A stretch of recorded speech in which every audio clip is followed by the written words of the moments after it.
नमस्ते दोस्तों, आप सभी का मैनूस मोटिवेशन चैनल पर स्वागत है। आज हम बात करेंगे कर्म और निष्काम भाव के बारे में। भगवान श्री कृष्ण हमें सिखाते हैं कि हमें हमेशा अपने कर्म को प्राथमिकता देनी चाहिए और फल की चिंता नहीं करनी चाहिए। गीता में श्री कृष्ण ने कहा है, कर्म करो, फल की चिंता मत करो। जब हम निष्काम भाव से कर्म करते हैं तब हम अपनी सबसे बड़ी शक्ति को प्राप्त करते हैं।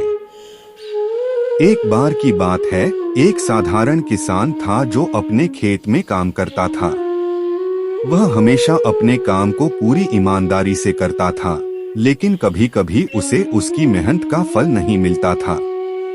फिर भी वह अपने कर्म को जारी रखता था और फल की चिंता नहीं करता था।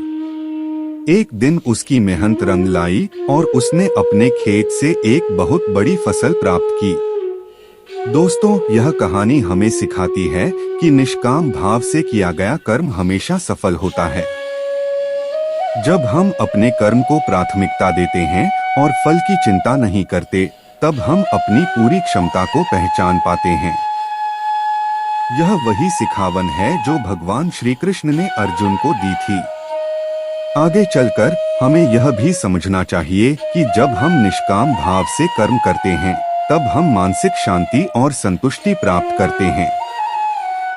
एक और कहानी की बात करें तो एक बार एक शिक्षक था जो अपने छात्रों को शिक्षा देता था। वह अपने काम को पूरी निष्ठा और समर्पण के साथ करता था, लेकिन कभी कभी उसके छात्रों की सफलता में कमी आ जाती थी।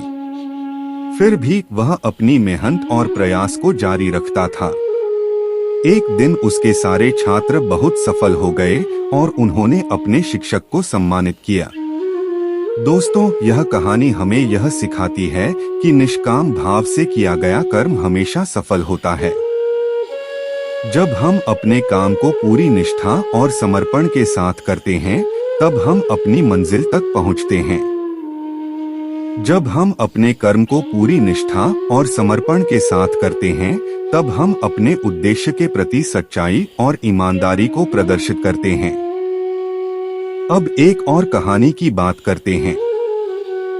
एक कलाकार था जो अपनी कला के प्रति बहुत निष्ठावान था। उसने अपनी कला के प्रति कभी भी अपने उत्साह और समर्पण को कम नहीं होने दिया। वह हर दिन अपनी कला को और भी बेहतर बनाने के लिए कड़ी मेहनत करता था, बिना यह सोचे कि लोग उसकी कला की सराहना करेंगे या नहीं। कई वर्षों तक उसने बिना किसी प्रशंसा या पुरस्कार की चिंता किए सिर्फ अपने काम में निरंतरता बनाए रखी। अंत में उसकी कला को न केवल स्थानीय स्तर पर बल्कि अंतर्राष्ट्रीय स्तर पर भी मान्यता मिली। उसकी निष्ठा और निष्काम भाव ने उसे सफलता के शिखर तक पहुंचाया। श्री कृष्ण कहते हैं, कर्म को प्राथमिकता दें और निष्काम भाव से काम करें। यह वाणी हमें प्रेरित करती है कि हम अपने कर्म को पूरी निष्ठा और समर्पण के साथ करें और फल की चिंता न करें।